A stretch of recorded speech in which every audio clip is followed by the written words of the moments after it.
Hey everybody, MichaelBtheGameGenie here, and today on Video Game Nostalgia we're going to be talking about NES sequels with completely different names. Goodbye.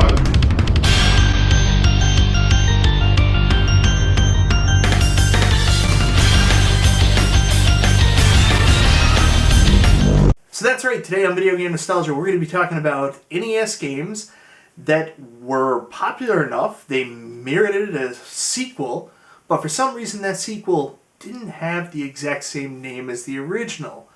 Yeah, it's a strange concept, isn't it? You imagine you have one game, it's popular enough, you're going to have a second game. Why not call it Part 2, or at least throw some kind of mention towards the original game to help with the sales? I don't understand this. Some of these games might not resonate with you, it might not be familiar, but yeah, some of them are actually really popular and would start of major video game franchises. I don't get it either. Anyways, here's the list.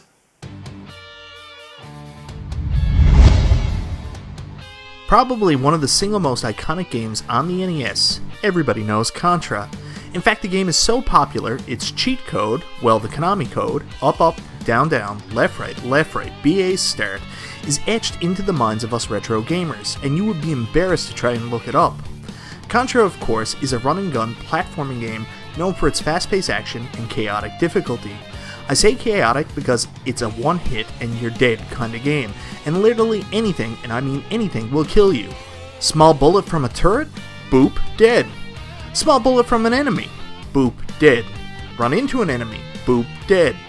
Boop, dead. Boop, dead. Boop, dead.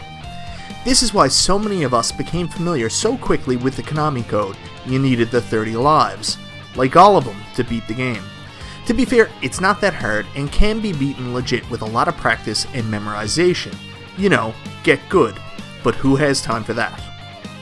In Contra you play as either Bill Riser or Lance Bean if you are playing 2-player. Both are jacked up military commandos set to fight against the evil Red Falcon organization, which is actually Devil Aliens or something. All of this mixed together to form a perfect 80s entertainment stew. The game plays in one of two styles, where the first is the standard side-scrolling platforming that also mixes in some platforming that involves climbing up a stage, such as the waterfall. The second is a pseudo 3D tunnel section where you go through a maze room by room and progress by destroying a switch. This is usually where the game falls apart for me, but to be honest, I'm not very good in the other sections either. One thing that was a favorite of Contra gamers was the weapon power-ups that made you more deadly to the waves of enemies, but let's all be honest, spread shot is king. With the spread, you can mow down the enemy hordes, but unfortunately, once you lost it, you were in trouble, and even those 30 cheat lives could slip away in the blink of an eye. Man, just such a fun game.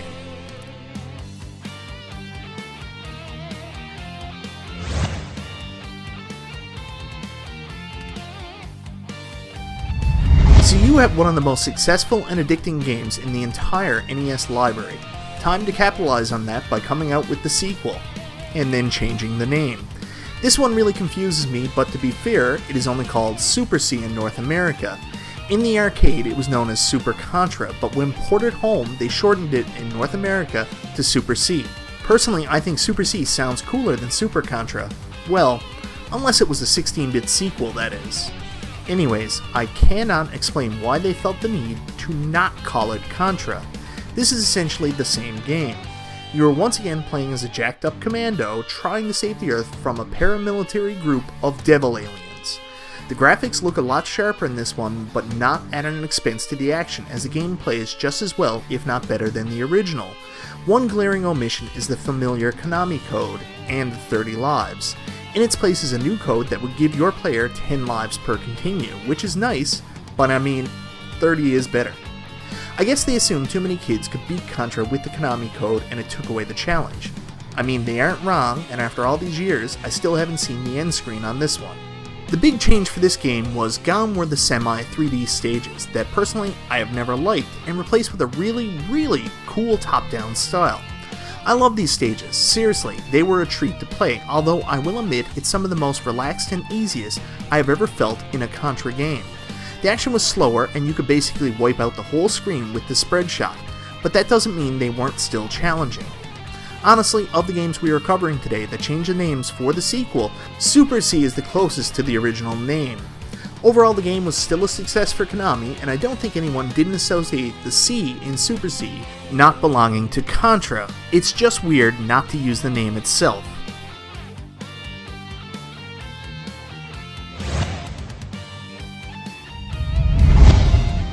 So we are going to stick with Konami here and talk about Metal Gear on the NES. What's that, you say? Metal Gear was published by Ultra and not Konami? Shh. Konami is being sneaky. So funny story, back in the 80s, in the heyday of the NES, Nintendo limited publishers to only release so many games for the system per year. I assume this was a safeguard against the video game crash of the early 80s and to make sure publishers were only releasing the best games possible. Anyways, Konami said nuts to that and started a second publishing company called Ultra, where they would release their secondary games for the NES, completely going around Nintendo's own policy. See? Sneaky! Anyways, it's funny this comes up during this game because this is the first ever stealth game I ever remember playing. This is literally all about being sneaky. Metal Gear was the initial entry into the wonderful and convoluted world created by Hideo Kojima, where you control Solid Snake for the very first time as he is dropped off with no weapons or gear outside of his trusty smokes and must procure weapons, gain intelligence, rescue captives, and take down Metal Gear. I don't know how successful a release it was, but it was certainly a cult classic, and a bunch of my friends talked about how cool it was non-stop. I think it was a little advanced for Kid Mike, and I have never been a fan of stealth games, TBH. If I can't plow through the stealth, then I really can't be bothered. It's just not my jam. Anyways, I think I lose my gamer cred if I don't mention the "I feel asleep" line, so let's end on that.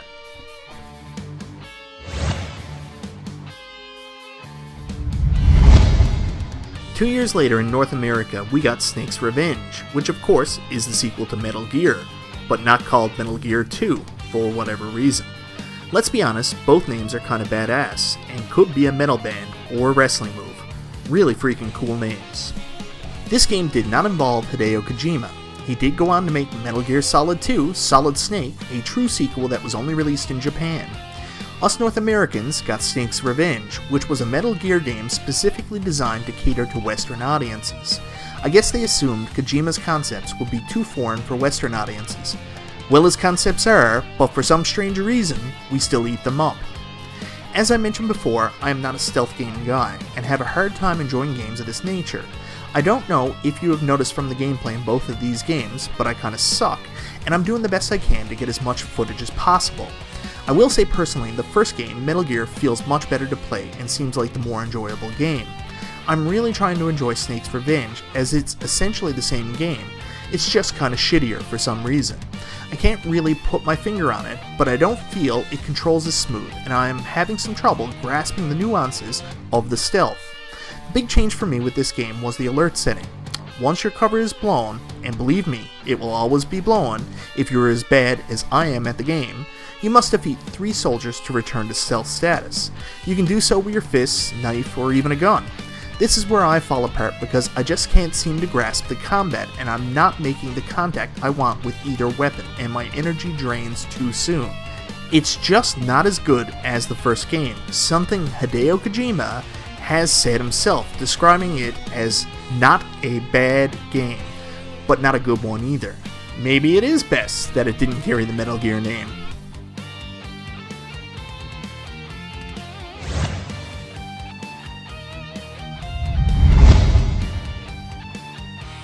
Well, that's enough about Konami. Let's talk about Vic Tokai.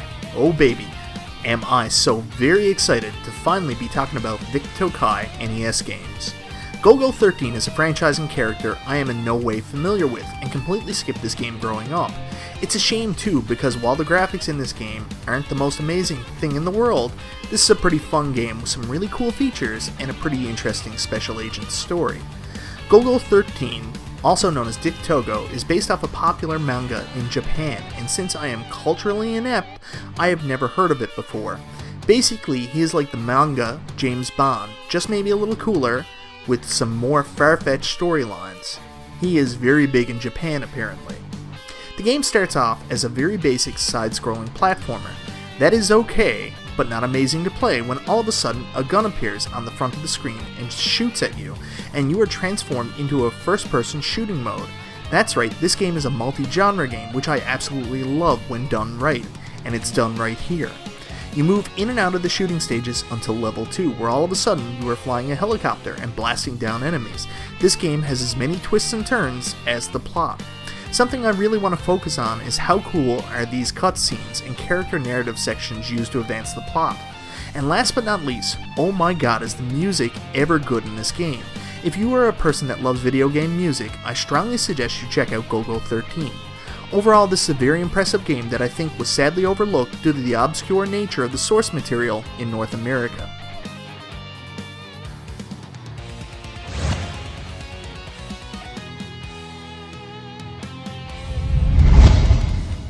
Well, here we are, completely different name for a game that is clearly a direct sequel to the original. The game is labeled the Mafat Conspiracy, but once you hit the title screen, it's the Mafat Conspiracy Golgo 13. So at least they recognize the existence of the first game, or at least the manga series. Let's talk about the game itself, because like the first in the series, it's pretty good. The game starts with another over-the-top, end-of-the-world spy story that really tickles my fancy. This is complete with the absolutely breathtaking cutscene visuals from the first game to aid the story, but they have been refined or improved for this game. I mean, they really look great. The game starts, and it's very similar to the first game, except for the fact the graphics have improved and the character sprites aren't so simplistic like they were in the first game.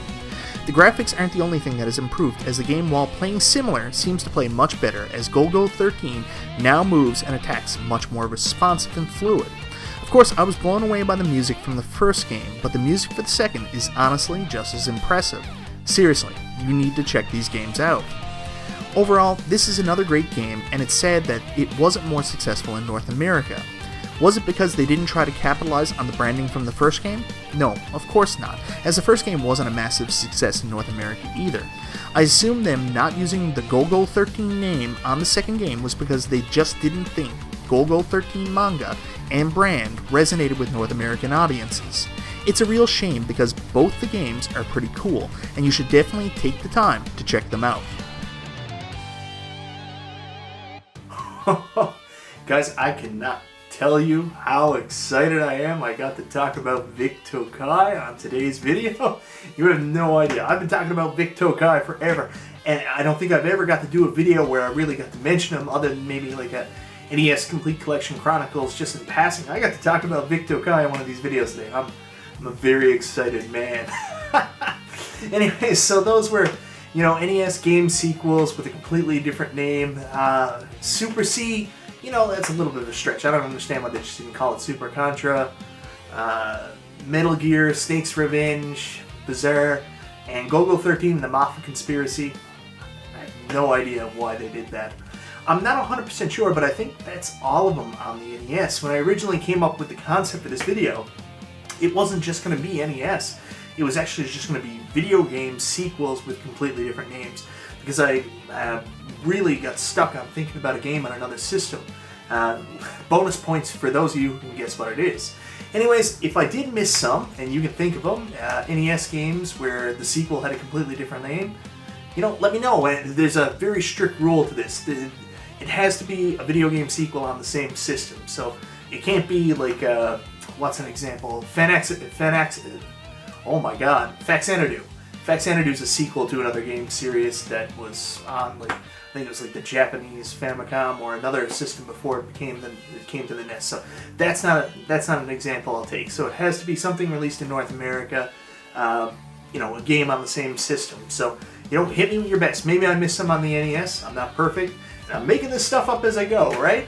So let me know if you can think of, and if you can think of other, games that you'd like to see on, I'm all over the place today. If you can think of other games that had a sequel that had a completely different name on other systems, let me know about that too.